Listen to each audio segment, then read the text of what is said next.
తెలంగాణ సచివాలయంలో పెచ్చులూడింది. సచివాలయం 5వ ఫ్లోర్ నుంచి పట్టి ఊడి కింద పడింది. దీంతో సచివాలయం కిందే ఉన్న రామగుండం మార్కెట్ కమిటీ చైర్మన్ వాహనం డ్యామేజ్ అయింది.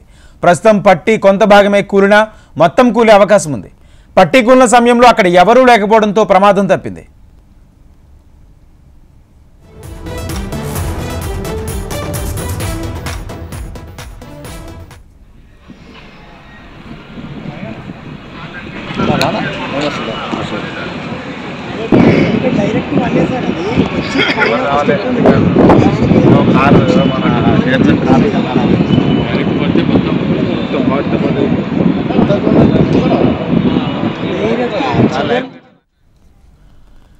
తెలంగాణ సచివాలయం పెచ్చులు ఊడింది. సచివాలయం 5వ ఫ్లోర్ నుంచి పట్టి ఊడి కింద పడింది.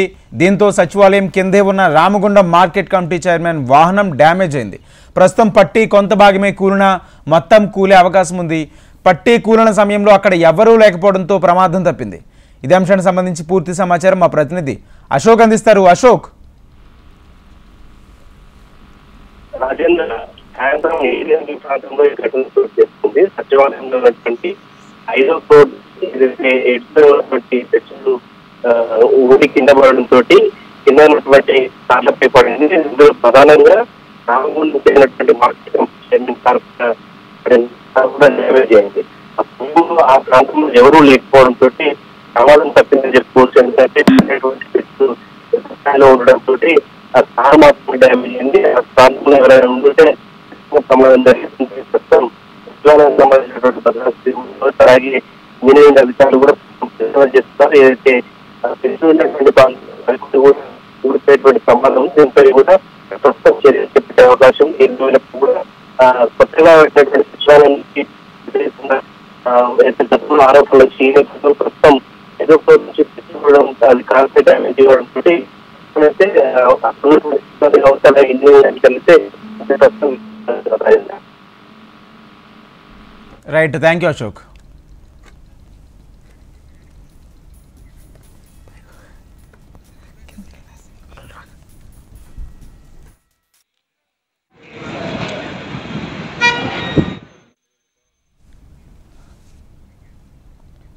తెలంగాణ సర్కార్ కీలక నిర్ణయం తీసుకుంది. వివిధ కారణాల వల్ల కులగణన సర్వేలో పాల్గొన్న వారి కోసం మరో అవకాశం కల్పిస్తున్నట్లు డిప్యూటీ సీఎం భట్టి తెలిపారు.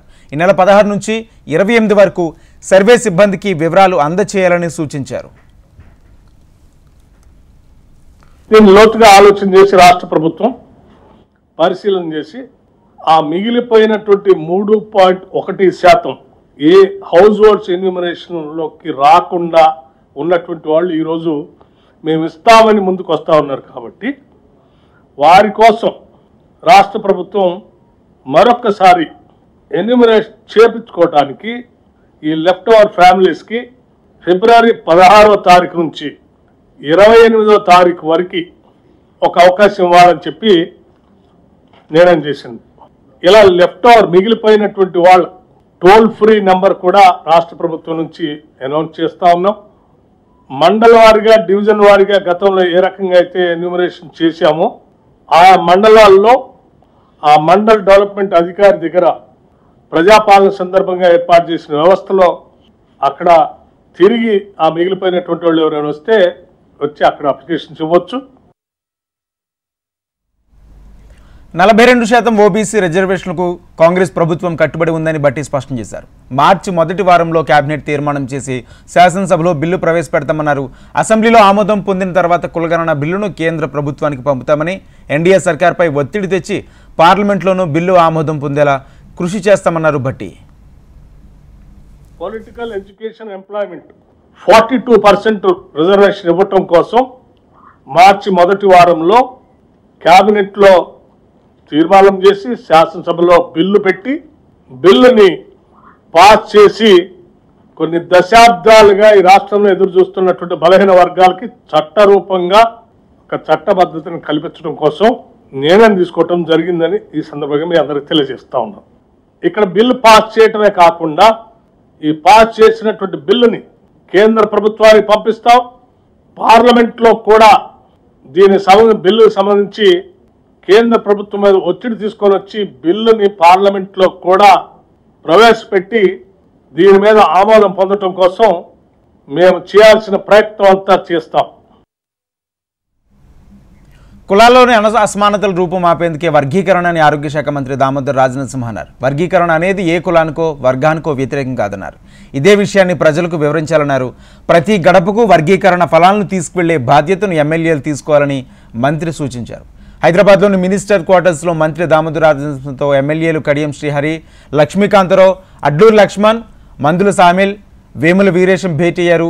ఎస్సీ వర్గీకరణను ముందుకు తీసుకెళ్లే అంశంపై చర్చించారు. ఈ సందర్భంగా పలు అంశాలపై మంత్రి వారికి దిశానిర్దేశం చేశారు. వర్గీకరణలో అవలంబించిన శాస్త్రీయ పద్ధతులను ప్రజలకు వివరంగా చెప్పాలన్నారు. ఇతరులు సృష్టించే అపోహలను, అనుమానాలను నమ్మి ప్రజలు ఆందోళనకు గురి కాకుండా చూసే బాధ్యత ఎమ్మెల్యేలు, నాయకులదే అన్నారు.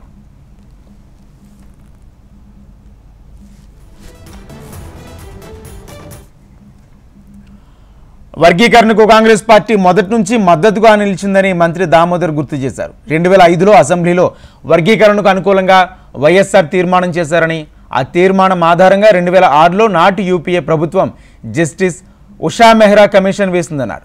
2018లో రాహుల్ గాంధీ వర్గీకరణకు అనుకూలంగా ఉన్నామని హైదరాబాద్లో జరిగిన ఎడిటర్ మీట్లో చెప్పారన్నారు. 2023లో చేవెళ్లలో జరిగిన ఎస్సీ డిక్లరేషన్ సభలో పార్టీ జాతీయ అధ్యక్షుడు మల్లికార్జున ఖర్గే స్వయంగా వర్గీకరణకు అనుకూలంగా ప్రకటన చేశారని తెలియజేశారు. 2023 డిసెంబర్లో అధికారంలోకి వచ్చిన వెంటనే సుప్రీంకోర్టులో వర్గీకరణకు అనుకూలంగా వాదించేందుకు సీనియర్ అడ్వకేట్ను సీఎం రేవంత్ రెడ్డి నియమించారన్నారు. 2006 నుంచి పెండింగ్లో ఉన్న కేసులో 2024 ఆగస్టు 1న తీర్పు వచ్చిందని, తీర్పు వచ్చిన గంట లోపలే వర్గీకరణకు అనుకూలంగా సీఎం రేవంత్ రెడ్డి ప్రకటన చేశారని మంత్రి దామోదర్ గుర్తు చేశారు. ఆ వెంటనే క్యాబినెట్ సబ్ కమిటీ నియమించారని, ఆ తర్వాత వన్ మ్యాన్ జ్యుడిషియల్ కమిషన్ను నియమించారని వివరించారు.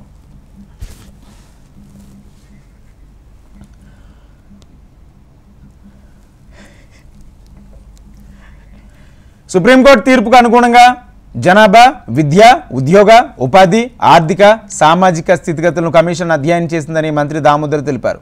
ఉమ్మడి 10 జిల్లాల్లో క్షేత్రస్థాయిలో పర్యటించి ప్రజల నుంచి, ఆయా సామాజిక వర్గాల సంఘాల నుంచి రిప్రజెంటేషన్ తీసుకుంటామన్నారు. ఆన్లైన్లోనూ ఆఫ్లైన్లోనూ సుమారు 8,000కు పైగా వినతులను తీసుకుని వాటిని క్రోడీకరించమన్నారు. అన్ని రకాల విశ్లేషణ, అధ్యయనం తర్వాత శాస్త్రీయంగా రూపొందించిన రిపోర్ట్ను అందించమన్నారు.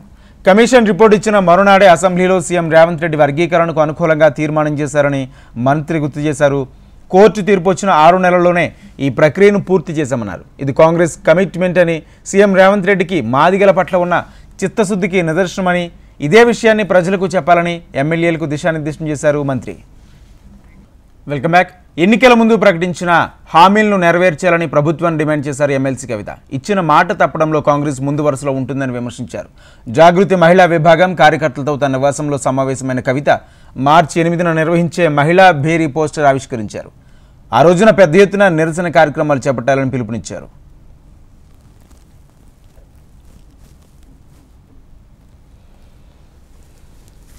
ఇక్కడున్న కాంగ్రెస్ నాయకులను ఎవరు ప్రజలు నమ్మరే. తెలంగాణ ప్రజలు ఏం చేసిరు? కాంగ్రెస్ నాయకులు ఢిల్లీ నుంచి సోనియా గాంధీని తీసుకొచ్చిరు, ప్రియాంక గాంధీని తీసుకొచ్చిరు, రాహుల్ గాంధీని తీసుకొచ్చిరు. వాళ్ళకు వచ్చిరాని తెలుగులో 2-3 చిలక పలకలు పలికిరు. ఏమన్నారు? మీకు ప్రతి మహిళకు 2,500 రూపాయలు ఇస్తాం, ఖచ్చితంగా ఇస్తాం. సోనియమ్మ ఇగో ఇది నా గ్యారంటీ అని 6 గ్యారంటీలు సోనియమ్మ గారు ఇచ్చిరు.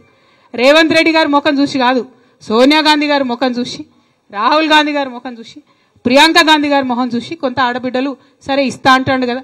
కేసీఆర్ సార్ 2,000 ఆల్రెడీ ఇస్తున్నాడు, ఈయన 4,000 ఇస్తా అంటుండు, ఈయన 2,500 ఇస్తా అంటుండు అందరికీ ఆడపిల్లలకు అని చెప్పి సరే అవకాశం ఇద్దామని ప్రజలు అవకాశం ఇచ్చారు. కానీ ఇవాళ పరిస్థితి ఏమైంది? 14 నెలలు అయితే 2,500 రూపాయలు ఎవరికి వస్తలేవు.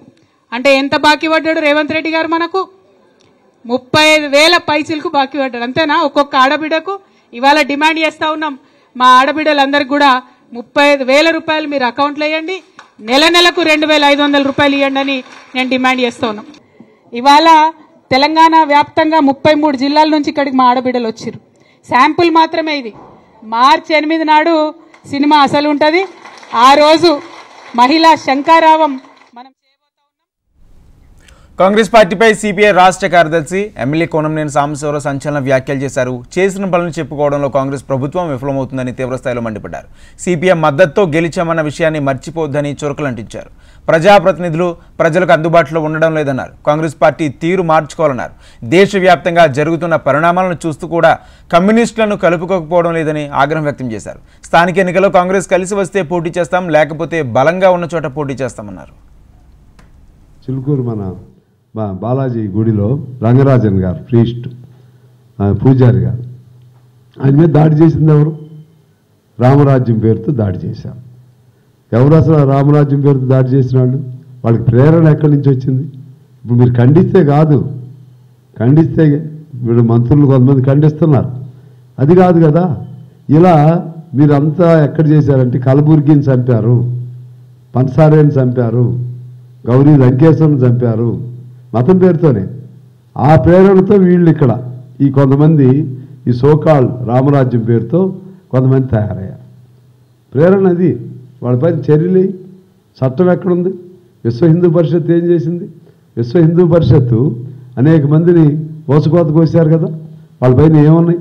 అందుకే విశ్వ హిందూ పరిషత్ లాగా నేను కూడా ఒక సైన్యాన్ని పెట్టుకోవాలని ఆయన ఎవరు తయారయ్యాడు. మాకేం కాదు రాముడి పేరు చెప్పుకుంటే అని. అంటే దీనికల్లా ఈ దుర్మార్గానికి మూల కేంద్రం, మూల స్థానం, దీనికి ప్రేరణ ఎవరంటే బీజేపీ, ఆర్ఎస్ఎస్, విశ్వ హిందూ పరిషత్తులు. ఆ క్రమం ఇవాళ దేశంలో అన్ని చోట్ల, ఓ మణిపూరే కాదు, ఓ తెలంగాణే కాదు, అన్ని చోట్ల కూడా ఆ ప్రమాదం వస్తూ ఉంది. వాళ్ళ అధికారం కోసం ఆ విధంగా చేస్తున్నారు. దీనికి సంబంధించి నేను కాంగ్రెస్ పార్టీని ప్రధానంగా కాంగ్రెస్ పార్టీని తప్పుపడుతున్నా. కాంగ్రెస్ పార్టీని ఎందుకు తప్పుపడుతున్నానంటే కలుపుకుని పోవటం వాళ్ళకి చేత కావట్లేదు. తెలంగాణలో ఆ కొద్దిగా కలుపుకోబట్టి అధికారంలోకి వచ్చారు, కమ్యూనిస్ట్ పార్టీ కలవబట్టి. అదే పద్ధతుల్లో అన్ని రాష్ట్రాల్లో ఎందుకు కలుపుకోలేకపోతున్నారు? ఇంకా మరి ఎప్పుడు మీకు జ్ఞానోదయం అవుతుంది? ఎప్పుడు గుణపాఠం వస్తుంది? ఏపీ సర్కార్ ఈ నెల 28న ఉభయ సభల్లో 2025-26 వార్షిక బడ్జెట్ ప్రవేశపెట్టేందుకు సిద్ధమవుతుంది. 24 నుంచి అసెంబ్లీ సమావేశాలు ప్రారంభం కానుండడంతో వార్షిక బడ్జెట్పై సీఎం చంద్రబాబు ఉండవల్లిలోని తన నివాసంలో రివ్యూ చేశారు. ఆర్థిక మంత్రి పయ్యావుల కేశవ్, ఇతర ఉన్నతాధికారులు సమావేశంలో పాల్గొన్నారు.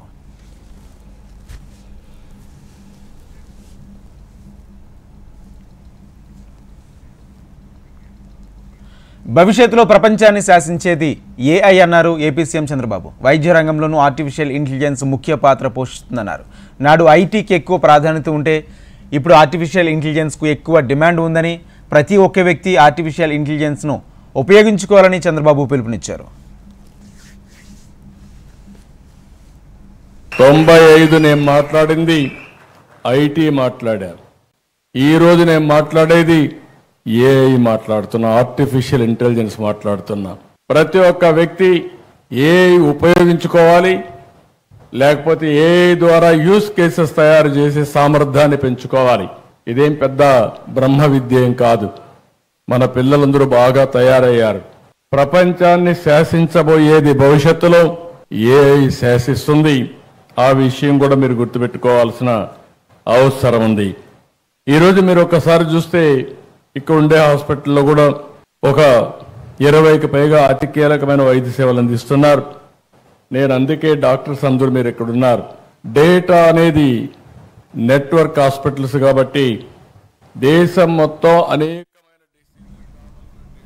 రాబోయేది జగన్ 2.0 పాలన అన్నారు వైసీపీ అధినేత జగన్. ఎన్నికల్లో అనేక హామీలు ఇచ్చి అధికారంలోకి వచ్చిన కూటమి ఆ హామీలను విస్మరిస్తుందని ఆయన ఆరోపించారు.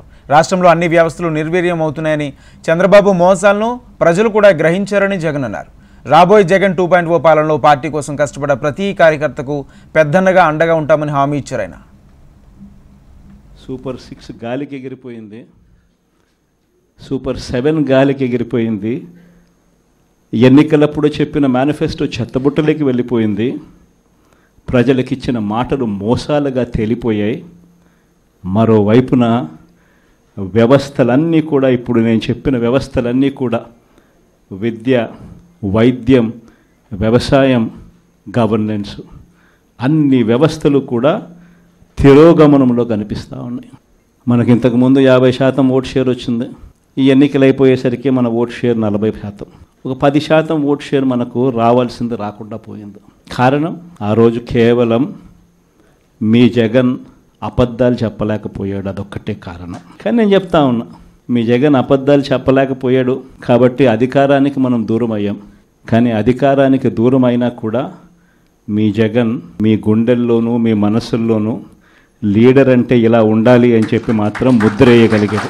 మద్యం స్కామ్, ఇసుక స్కామ్, ఈరోజు నియోజకవర్గంలో ఏమి జరగాలన్నా, మైనింగ్ జరగాలన్నా, నియోజకవర్గంలో ఫ్యాక్టరీ నడపాలన్నా, ఈరోజు ఏది జరగాలన్నా ఎమ్మెల్యేకి ఆయనకింత ఇవ్వాలా, ఎమ్మెల్యే చంద్రబాబు నాయుడు గారికి ఇంత ఇవ్వాలా. వైఎస్ఆర్ కాంగ్రెస్ పార్టీకి చెందిన ప్రతి కార్యకర్త తరపున చెప్తా ఉన్నా, నెక్స్ట్ వచ్చేది వైఎస్ఆర్సీపీ 2, జగన్ 2 పాలన వస్తుంది. ఎవడెవడైతే ఈ మాదిరిగా చేశాడో ఎవడిని వదిలిపెట్టమని చెప్పి సందర్భంగా కూడా ఖచ్చితంగా చెప్తాము. వీళ్ళందరినీ కూడా చట్టం ముందర గట్టిగా నిలబెడతాం. కానీ ఈసారి మాత్రం జగన్ 2లో ప్రతి కార్యకర్తకు అండగా తోడుగా ఖచ్చితంగా ఉంటాను అని కూడా ఈ సందర్భంగా చెప్తాను. ఈసారి జగన్ 2లో ప్రజలకు తోడుగా ఉంటూనే మరోవైపున కార్యకర్తలకు కూడా అండగా, వాళ్ళ ఇంటికి పెద్దన్నగా, వాళ్లకు తోడుగా ఖచ్చితంగా ఉంటానని సందర్భంగా ఖచ్చితంగా చెప్తాను. మళ్ళీ వైఎస్ఆర్ కాంగ్రెస్ పార్టీ ఒకసారి ఎన్నికైతే ఈసారి మాత్రం వైఎస్ఆర్ కాంగ్రెస్ పార్టీని ప్రజలు పోగొట్టుకోకుండా మరో 30 సంవత్సరాలు కన్సిస్టెంట్గా మళ్ళీ అదే పాలన ఎన్నుకుంటారన్న నమ్మకం, విశ్వాసం నాకున్నాయి. దక్షిణ భారతదేశ ఆలయాల యాత్రకు శ్రీకారం చుట్టిన AP deputy CM Pawan Kalyan కేరళలోని చొట్టనిక్కర్లోని ఉన్న శ్రీ అగస్త్య మహాముని ఆలయం వద్దకు చేరుకుని అగస్త్య ఆశ్రమాన్ని సందర్శించారు. దక్షిణాది రాష్ట్రాల ఆలయ సందర్శనకు పూర్తిగా వ్యక్తిగత అంశమని, తన ఆధ్యాత్మిక పర్యటనకు రాజకీయాలకు సంబంధం లేదన్నారు. తిరుమల లడ్డూ కల్తీ వ్యవహారంలో దోషులను అరెస్ట్ చేయడం సంతోషమని పవన్ తెలిపారు. భవిష్యత్తులో ఇలాంటి తప్పులు పునరావృతం కాకుండా చూసుకోవాల్సిన బాధ్యత అవసరం ఉందన్నారు ఆయన. ములుగు జిల్లా తాడ్వాయి వనదేవతల సమ్మక్క సారళమ్మ మినీ జాతర ప్రారంభమైంది. 4 రోజుల పాటు మేడారం మినీ జాతర అత్యంత వైభవంగా జరగనుంది. మినీ జాతరకు వచ్చే భక్తుల కోసం డ్రింకింగ్ వాటర్ ఫెసిలిటీ, జంపన్వాగ్ దగ్గర స్నానాలకు షవర్స్, బట్టలు మార్చుకోవడానికి మహిళలకు డ్రెస్సింగ్ రూమ్స్ ఏర్పాటు చేశారు. మినీ మేడారం జాతరకు వచ్చే భక్తుల కోసం ప్రత్యేక బస్సు సర్వీసులు ఏర్పాటు చేసినట్టు జిల్లా కలెక్టర్ సూచించారు.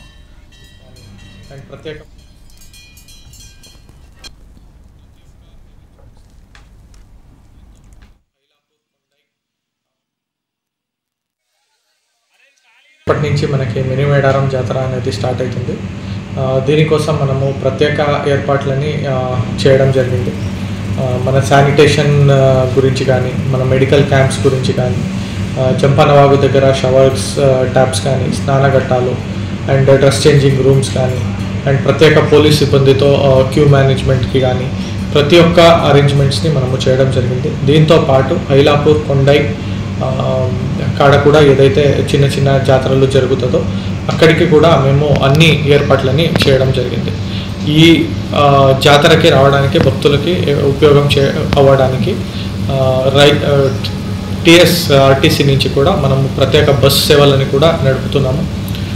చిన్నబోయినపల్లి కొండాయి వరకు ఒక రూటు అండ్ తాడ్వాయి ఊరట్టం కొండాయి వరకు ఒక రూటు ఇట్లా నడుపుతున్నాము. అందరూ భక్తులు ఈ అవకాశాన్ని సదుపయోగం చేసుకోవాలని మేము కోరుకుంటున్నాము. తెలుగు రాష్ట్రాలను బర్డ్ ఫ్లూ వణికిస్తుంది. వైరస్ సోకి లక్షలాది కోళ్లు మృత్యువాత పడుతున్నాయి. ఉభయ గోదావరి జిల్లాలతో పాటు ఎన్టీఆర్ జిల్లాలో బర్డ్ ఫ్లూ లక్షణాలతో వేలాది కోళ్లు చనిపోతున్నాయి. దీంతో అధికారులు అప్రమత్తమయ్యారు. చనిపోయిన కోళ్లను వెటర్నరీ వైద్యులు పరిశీలిస్తున్నారు. టెస్టుల కోసం శాంపిల్స్ను ల్యాబ్కు పంపించారు. కొన్ని రోజుల పాటు చికెన్, గుడ్లు తినకుండా ఉంటేనే మంచిదని అధికారులు సూచిస్తున్నారు. మరోవైపు బర్డ్ ఫ్లూ కలకలంతో తెలంగాణ సర్కార్ అలర్ట్ అయింది. ఏపీ నుంచి తెలంగాణలోకి వస్తున్న పౌల్ట్రీ కోళ్లపై నిషేధం విధించింది. తెలంగాణ రాష్ట్ర సరిహద్దులో చెక్పోస్టులను ఏర్పాటు చేసిన అధికారులు కోళ్లతో వస్తున్న వాహనాలను అడ్డుకుని వెనక్కి పంపిస్తున్నారు.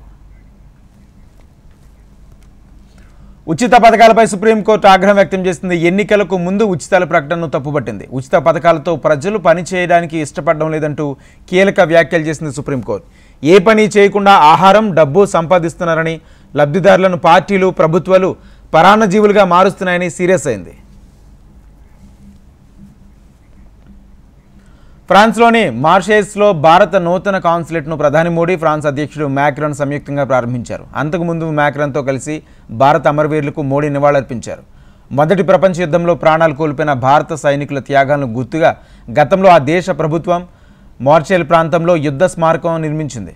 కామన్వెల్త్ వార్ గ్రేవ్స్ కమిషన్ దీని నిర్వహణ బాధ్యతలు తీసుకుంది. ఈ నేపథ్యంలో ఇరు దేశాల మధ్య ద్వైపాక్షిక చర్చలు జరిగినట్లు పిఎంఓ వెల్లడించింది.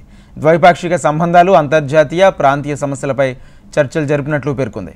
సాంకేతికత, రక్షణ, పౌర, అణు ఇంధనం, అంతరిక్షం తదితర రంగాల్లో పరస్పరం సహకరించుకోవాలని అంగీకారానికి వచ్చినట్లు సమాచారం.